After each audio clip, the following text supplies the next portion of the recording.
그런가 하면 국민의힘은 오늘부터 이 모바일 투표가 시작됐습니다. 3월 8일 전당대회, 그러니까 당 대표와 최고위원을 뽑는 선거가 본격 궤도에 오르게 됐는데요. 관련한 영상을 보시고 이야기 이어가겠습니다. 놀랍게도 1987년에 이문열 작가가 우리들의 일그러진 영웅을 통해서 그려냈던 시골 학급의 모습은 최근 국민의힘의 모습과 다 있습니다. 지금의 국민의힘에서 엄석대는 누구일까요? 그리고 엄석대 측 핵심 관계자는 어떤 사람들일까요? 누군가가 전당대회를 반장선거에 비유했던가요? 반장선거를 통해 엄석대가 권력을 획득하면 그 권력이 무한하던가요? 우리들의 일그러진 영웅의 엄석대를 소환해가지고 이렇게 언급을 했죠. 거기서 나오는 엄석대가 누구를 의미한다라고 생각하십니까? 제가 보건대는 그 이재명 대표를 지칭해야 맞다고 생각합니다. 아니요, 맞는 게 아니고요. 아니, 저는 잠시만요. 제 생각을 후보님. 말씀드렸습니다. 제가 후속 질문 같이 드릴게요. 예, 충분히 답변할 시간 그러시죠. 드리겠습니다. 예. 이게 뭘 어떻게 감싸기 위해서 지금 이렇게까지 설명 좀 드릴까요? 납득이 안 되는 얘기를 하신 겁니까? 그래서 저는 청아람 후보가 네. 모든 걸 자기 중심으로 판단을 한다는 거예요. 네, 모바일 투표가 오늘부터 시작됐는데 네. 투표 열기가 상당히 뜨거운 것 같아요. 3시 반 기준 몇 %나 나왔다고요? 네, 3시 반 기준 30.8% 나왔는데요. 지난 전당대회 투표율보다 지금 같은 시간 대비 높은 굉장히 수준인 높죠. 것 같습니다. 김영남 의원 지난번 당대표 선거 그때도 사실 이준석 대표가 돌풍을 일으키면서 상당히 관심 속에 치러졌는데 그때가 45%였다고 하고요. 정확하게 45.21%인가 그랬습니다. 총 예. 제 투표율 기억에. 말씀이시죠? 네. 예, 총 투표율이. 근데 과거를 거슬러 보면 그 전에 황교안 대표가 선출될 때가 대략 한 25%였어요. 그 투표율이. 정도밖에 안 됐군요. 그 전에 홍준표 대표가 선출될 때도 그 정도밖에 안 나왔습니다. 그러니까 30%를 못 넘다가 지난번 이준석 대표가 당선될 때가 그때 좀 센세이셔널 했잖아요. 네. 그때 45%를 넘기면서 저희도 투표율이 갑자기 껑충 올라서 깜짝 놀랐는데 네. 오늘부터 4일 동안 투표가 실시되거든요.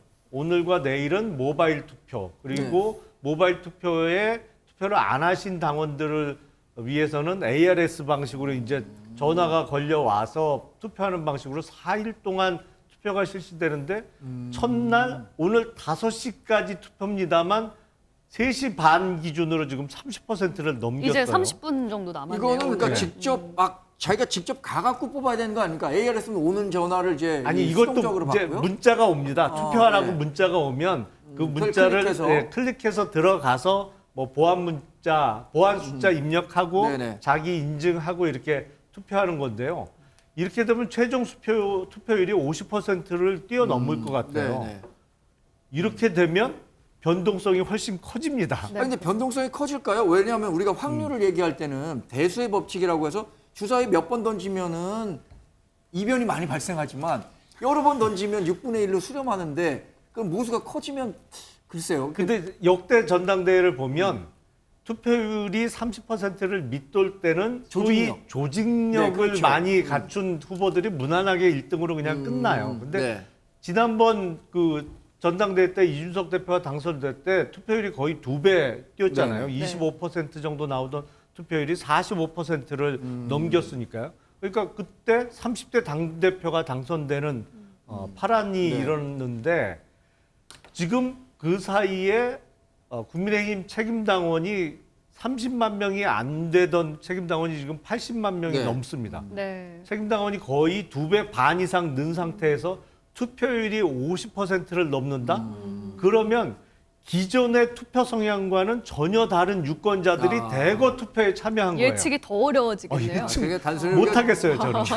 주사위 던지는 그 아주 기본적인 확률 통계와는 좀 다른 완전히 의미다 다르죠. 이거죠. 네. 왜냐하면 선거의 모수 자체가 넓어진 상황이기 때문에. 그리고 새로운 성향의 유권자들이 대거 참여했다는 얘기거든요. 지금 안에서는 확인이 조금 어려운 것 같은데 최수영 의원님께서 확인해 주시기로는 지금 3시 반 기준으로 30.8% 넘었다. 30.81% 정도가 됐다고 네. 합니다. 네. 그러니까 25만 4천 명이 투표한 겁니다. 그러면 이렇게 높아진 그 투표율은 결국에는 당대표 후보 4명 가운데 어느 후보에게 좀 유리하게 작용할 거라고 보시는지. 왜냐하면 지금 김영남 의원은 모수가 작을 때는 조직력이 강한 이 후보가 유리하다고 했고 높아질수록 파란이 일어날 가능성이 높다고 판단을 했거든요. 김영남 의원은. 그러니까 국민의힘의 전당대 시계를 조금만 제가 뒤로 돌리면은 그 윤석열 대통령이 전당대회에서 후보로 선출될 때 그때 당원 숫자가 한 55만 명 됐습니다. 예. 그때 윤석열 대통령이 21만 표를 얻었어요.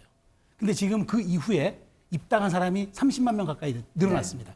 그거는 지방선거 영향도 있었겠지만 대부분 늘어난 지역이 수도권 쪽이 많습니다. 오히려 지금 놓고 보면 30대, 그러니까 20대와 30대, 그 다음에 영남의 숫자와 수도권의 숫자가 비슷합니다. 자, 이렇게 놓고 본다 그러면은 아무래도 모바일에 강한 세대들이 좀 젊다고 이렇게 추론한다 그러면은 이렇게 지금 높아진 투표율 30.8% 지금 이게 50이 넘는다 그러면은 김기현 후보가 아무래도 이제까지 일강 체제라고 많이 하지 않았습니까? 그럼 투표율이 낮으면은 윤석열 대통령이 가져갔던 21만 표, 그 고정표가 굉장히 그 충성도가 높은 표라고 본다면은 그 정도 숫자만 가져가면 당선될 거라고 봤는데 네. 지금 이렇게 50%가 넘으면은 그 투표율 자체가 82만 지금 이 선거인단이기 때문에 50%가 넘는다면 42만이 넘는다는 얘기거든요. 그러면 윤석열 대통령 표를 다 가지고 가도 과반이 안 될 수가 있습니다. 윤석열 대통령이 얻었던 표를 다 가지고 가도.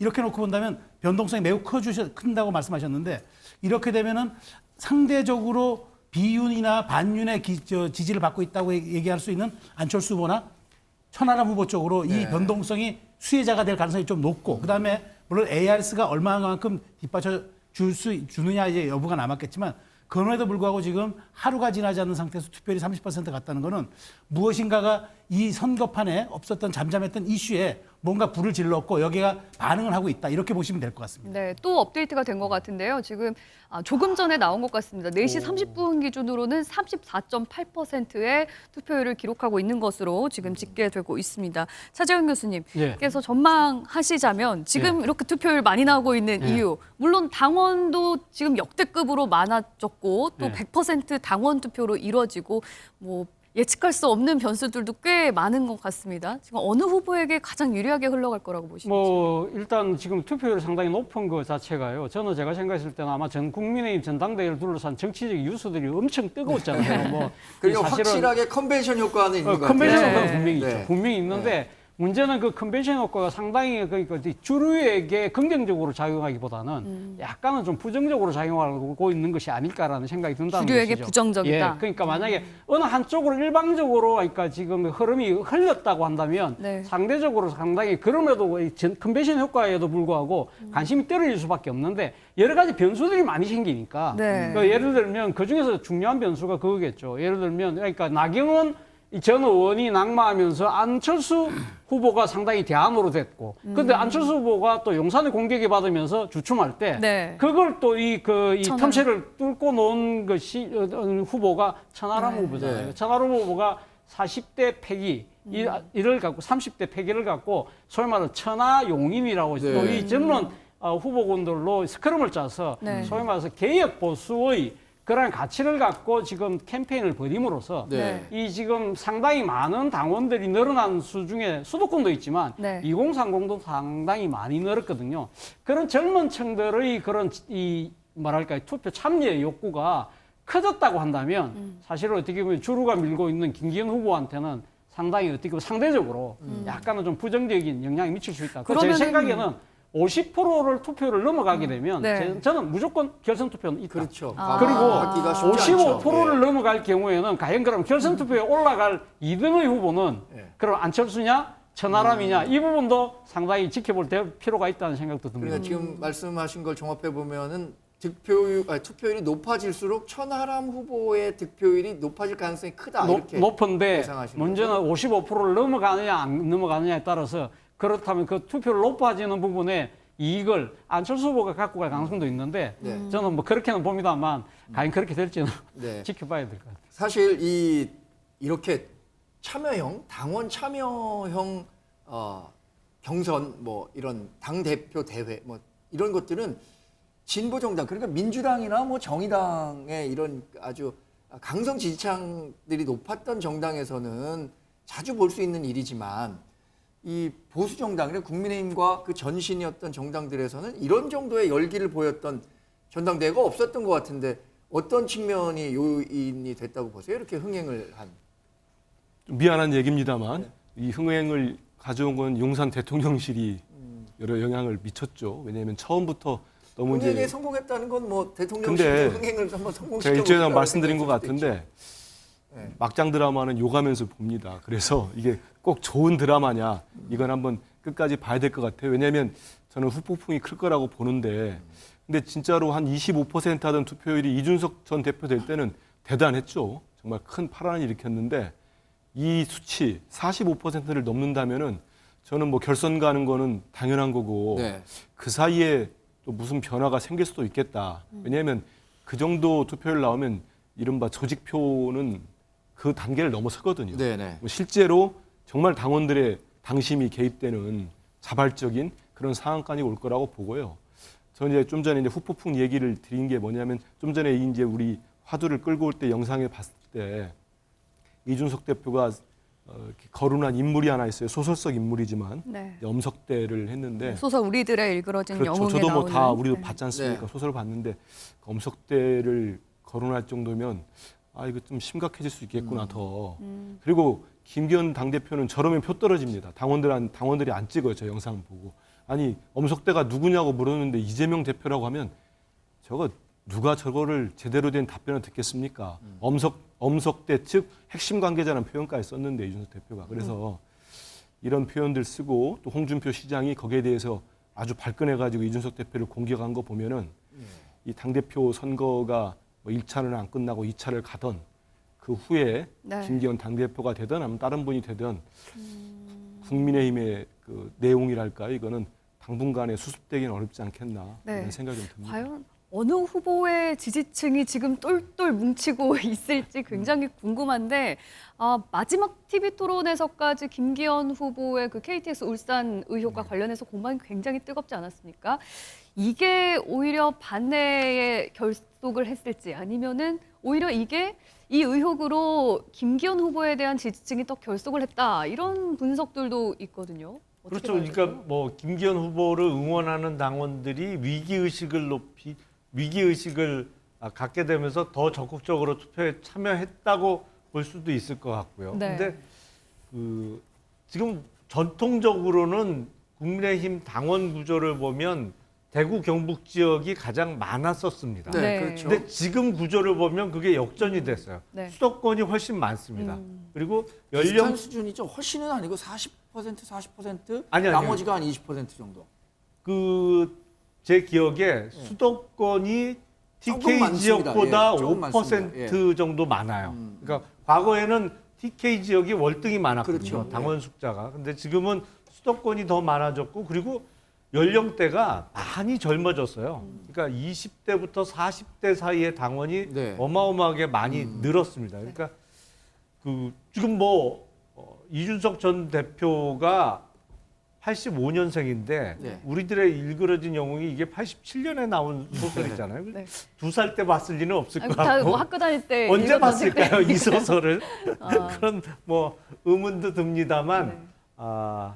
근데 그런 거 지금 말씀하신 것처럼 이준석 대표가 엄석대라는 우리들의 네. 일그러진 영웅에 나오는 가상의 인물이긴 하지만 예. 이렇게 꺼내 오니까 국민의힘 지지자들 측에서는 이제 이준석 대표가 어느 정도의 이 용인할 수 있는 범위 밖으로 벗어난 것 아니냐.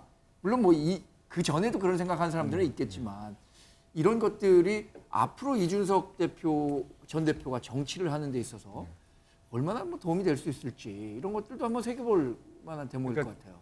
국민의힘의 전통적인 지지층에서는 그렇게 생각하시는 분이 많이 계시죠. 그러니까 견해는 다 다를 수 있습니다만 내년 총선의 승리를 위해서는 이준석 전 대표나 유승민 전 의원도 같이 가야 된다. 네. 다 이렇게 안고 같이 가야 된다라고 생각하는 당원들이 많이 계십니다. 근데 이제 어느 정도 좀 수위 조절만 하면 가능할 것 같아요. 근데 네. 어제처럼 이준석 전 대표가 엄석대를 거론하면서 누구를 지칭하는지 뻔히 알 정도로 저런 정도를 하면 사실은 많은 당원들이 저건 선을 넘었다, 도가 너무 지나쳤다라고 생각할 수 있거든요. 근데 네. 이준석 전 대표의 성향이 그렇다고 뭐 좀 수위 조절하거나 자제를 하는 성향은 전혀 아니거든요. 네. 그런 점 때문에 또 일정 부분의 팬덤이 형성된 것도 분명히 있습니다만 네. 좀 더 그 앞으로 큰 정치를 위해서 롱런을 한다는 계획을 갖고 있다면 네. 조금 뭐랄까요, 다른 당원들의 그 기분이나 감정도 좀 감안해 가면서 발언을 하는 게 네. 더 자중할 필요가 좋지 있다. 않을까 싶습니다. 네. 자, 이렇게 높은 그 투표율이요. 이게 우리 나비 효과라고 해서 작은 움직임이 큰 파장을 가져올 수도 있잖아요. 이 높은 투표율에 자극받은 아직 투표하지 않은 다른 당원들, 이 사람들도 나도 투표를 빨리 해야겠다, 아니면 ARS가 오면 빨리 투표에 적극 임해야겠다라는 생각을 할 수도 있을 것 같은데, 이렇게 되면 결국엔 앞으로의 남은 4일이죠. 어떤 것들이 주요한 변수가 될 수 있을까요? 이제 남은 거는 공중전뿐이 없죠. 그러니까 여론전이라든가 미디어전밖에 안 되는 겁니다. 왜냐하면 이제 할 수 있는 지역별 그 이제 순회 합동연설은 다 끝났고, 네. 그 다음에 이제 사실 이제 TV 토론도 다 끝난 상황이란 말이죠. 그래서 아마 이제 미디어전을 위해서 갈 것 같은데, 이제 저는 이제 이렇게 생각이 들어요. 그러니까 김기현 후보 측에서는 어찌됐건 본인에게 제기되었던 막판 네거티브라고 얘기하죠. 부동산 투기 의혹에 대해서 어쨌든 지금은 본인은 더 이상 해명하지 않고 수사 의뢰를 했다지만, 이 부분에 대해서 지금 무언가 이렇게 투표율이 높다는 부분에 대해서는 악재가 될 수 있다고 생각한다면은 여기에 대해서 어떻게 좀 납득할 수 있거나 해명성 있는 걸 좀 꺼내놓는 게 필요하고, 쫓아간다는 후보들 입장에서는 지금 안철수 후보라든가 천하람 후보, 황교안 후보 입장에서는 저는 어쨌든 이렇게 높은 투표율이 계속 나머지 ARS까지 몰라도 우리가 모바일 투표라는 거는 아무래도 젊은 층들이 좀 유리하기 때문에 본인들이 그러면 어디에서 이 지점이 본인들의 메시지가 맥혔다고 판단하는 전략적 지점을 잘 끄집어내가지고 2, 3일 동안 내일까지 투표하고 또 ARS가 남아 있으니까 여기에 대해서 집중적으로 잘 그 프로파간다 하는 이 방법이 저는 현재로서는 이 투표율의 그 높은 투표율에 좀 얹혀갈 수 있는 그런 방법이 될 것 같은데, 하여간 굉장히 지금 남은 시간 동안 투표율의 변수는 정말 이건 상수가 될 수 있기 때문에 저는 50%를 이제 넘는 추세로 가긴 가지만 여기에 그 반응해서 나머지 좀 약간 고연령층이 반응할 수 있다는 ARS 조사도 여기에 대해서 조금 더 좀 높아질 수 있는 여건이 되기 때문에 이건 참 정말 흥미진진한 앞으로 구도로 가고 있다라고 분석합니다. 그래도 확실한 흥행, 또 컨벤션 효과를 누리고는 있는 것 같네요. 그렇습니다. 네. 지금 국민의힘 전당대회 치르는 과정 속에서 또 이런 이슈도 있었거든요. 대통령실 관계자들이 속한 단톡방에 한쪽에서는 김기현 후보를 옹호하고 또 한쪽에서는 안철수 후보를 비방하는 그런 메시지가 좀 돌았다, 이런 보도가 나와서 또 논란이 일고 있었어요. 뭐 공무원의 정치적 중립 문제도 될 수 있는 부분인데, 이 이슈는 좀 어떻게 될 거라고 보세요? 영향 미칠 거라고 이 보십니까? 부분에 대해서는 저는 용산 그 대통령실에서 깔끔한 해명이 저는 필요하다는 생각이 들고요. 그리고 또 해명 플러스 관계된 사람들에 대해서도 적절한 조치를 할 필요가 있지 않나 하는 생각이 들어요. 사실 우리가 아까 이야기했던 대로 지금 이번에 전당대회가 상당히 뭐 좋게 이야기하면 컨벤션 효과에 의해서 흥행이 된다고는 하지만 네. 이 지금 상당히 논란이 됐던 부분이 소위 말하는 대통령실의 지금 전당대회 개입이었거든요. 그러한 부분들이 전혀 시정되지 않고 이런 형태로 나타나고 있는 것이 아닐까라는 의구심을 자초한 것이라는 것이죠. 네. 우리가 이런 말을 하잖아요. 오얏나무 아래서는 가끔도 고쳐 쓰지 말라고 했잖아요. 네. 물론 지금 대통령실 해명에 의하면 시민사회 수석실 행정관들이 뭐 지금 거기 같이 단톡방을 한 부분은 무슨 이 대통령실 방문한 사람들한테 이 지금 그러니까 사진을 뭐 전달하기 위한 하나의 통로였다고는 이야기는 하고 있습니다만, 네. 이러한 의문들이 사실은 의혹들이 제기될 때는 사실 그분들이 빨리 나왔어야 되는데, 사실 이 여러 가지 이 좀 이 개인 인간적인 사정상 못 나왔다고는 하지만 이런 부분들에서는 좀 더 이 용산 대통령실에서 깔끔한 적절한 조치가 좀 필요하다는 생각이 듭니다. 네, 이번 투표에서 과반을 획득하지 못하면 9일에는 1대1 토론이 이루어지게 됩니다. 김영남 의원님, 조심스럽게 1대1 토론 주인공 누가 될 거라고 예상하시는지 한번 얘기를 해주시죠. 저희가 어려우실 방송 마칠 텐데. 시간이 가까이 됐습니다. 너무 어려운 질문이고 이거 저 조심해야겠는데요. 1대1 토론 한 명은 뭐 김기현 후보가 될 건 거의 네. 확실해 보이는 건 아니겠습니까? 결선 투표가 있다면 뭐 제가 보기에는 김기현 후보와 안철수 후보가 될 가능성이 아무래도 제일 높겠죠. 그러면 두 후보는 어떤 면에서, 만약에 2차 결선 토론을 준비하는 사람은 어떤 면에 좀 집중해야 될까요?